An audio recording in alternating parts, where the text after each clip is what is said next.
कुछ विधियों पर इस अधिनियम का प्रभाव। आप बोले 54 धारा 54 पे ये लगेगा तो सब कौन सा, यदि पैंट फाड़ दिया तो सब कौन सा गुनाह लगेगा वो भी बता दीजिए। नहीं, मैंने तो अभी बताया है ना। मान लीजिए बताया तो सब भंग किया जा रहा है, ठीक है, समझ में आई बात?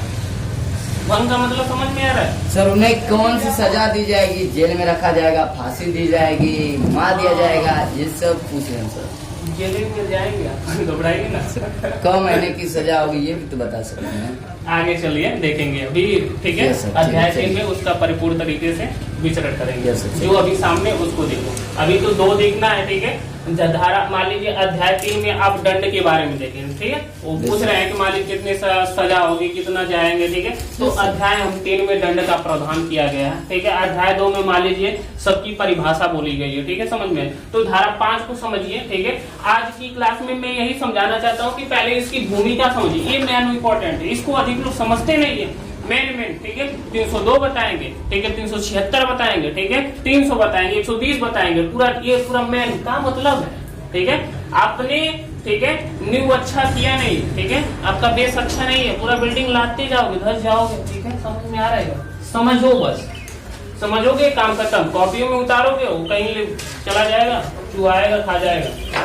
कुछ वीडियो धारा 5 करता है, कुछ वीडियो पर, ठीक है, इस अधिनियम का प्रभाव न होना, ठीक है। इस अधिनियम का प्रभाव न होना कि बोलता है कि जो सैनिक होते हैं ना, थल, जल, वायु, ठीक है, तो इन पर क्या करता है, इस धारा का प्रभाव नहीं होता है, ठीक है। यदि ये लोग कोई अपराध करेंगे तो उन पर धारा ये काम नहीं करेगी, ठीक है। उनको जो थल सेना का प्रमुख, जल सेना का प्रमुख, उनका, ठीक है, अपराध क्या करेगा, सुनाएगा। ठीक, समझ में आ रही बात? तो आज की क्लास में, ठीक है, आपने इंट्रोडक्शन जाना, ठीक है, भूमिका जाना, कैसे नियम लागू किए, क्यों नियम लागू किए अंग्रेजों ने, ठीक है, समझ में।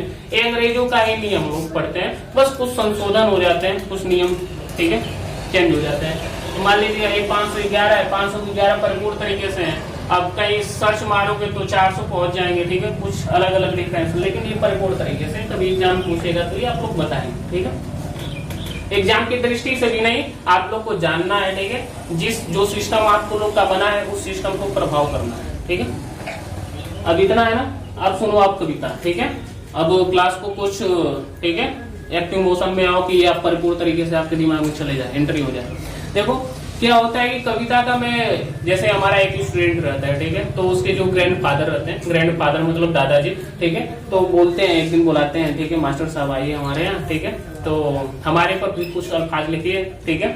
हमने कुछ वार्तालाप के द्वारा अपना, ठीक है, कुछ लाइफ बताते हैं, लाइफ का शेयर करते हैं। फिर उसके बाद वो बोलते हैं कि जैसे आप, ठीक है, इस युवा में भगत सिंह के दीवाने हैं, हम भी हैं, लेकिन एक बात है कि वो अनमैरिड, ठीक है, बैचलर है, ठीक है, समझ में। बहुत अच्छा लगा। हमने कहा कि अवश्य आपकी अल्फाजों को मैं अपने स्टूडेंटों के सामने शेयर करूंगा, जरूर बताऊंगा, ठीक है।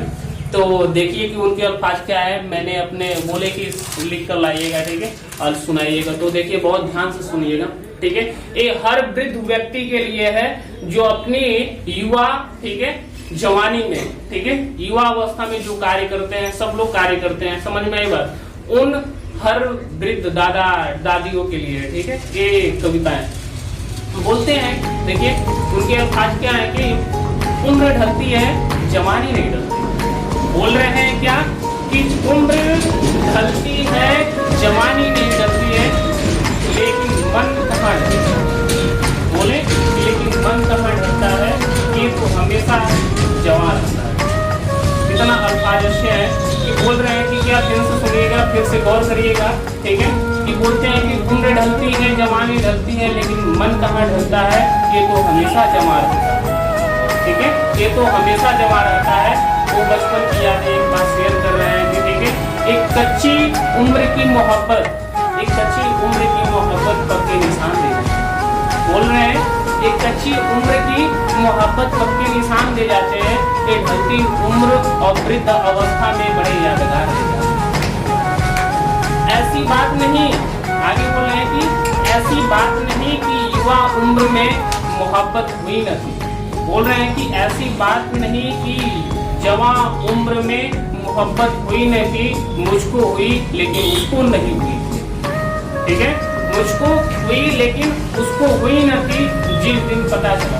बोल रहा है कि देखिए अल्फाज क्या है कि जिस दिन पता चला कि अब उसकी, जिस दिन पता चला कि अब वो किसी और की होने वाली है, ठीक है।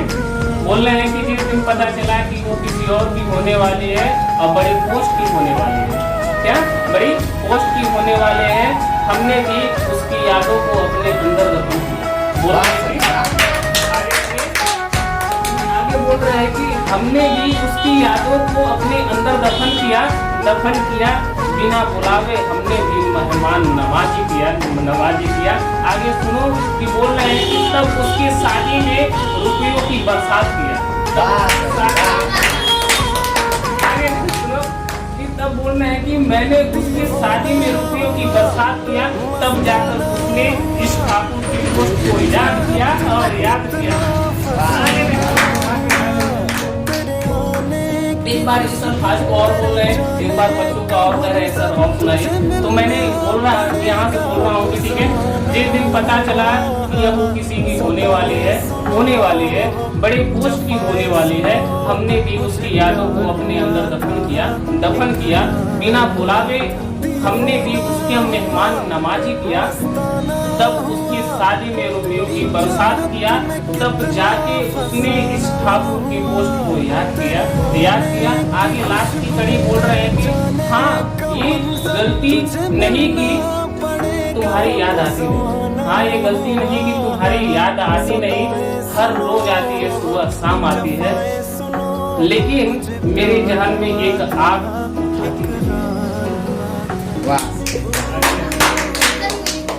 तो आगे देखिए कि अब आगे की क्लास में, दूसरी क्लास में, ठीक है, हम लोग अध्याय 2 के बारे में पढ़ेंगे।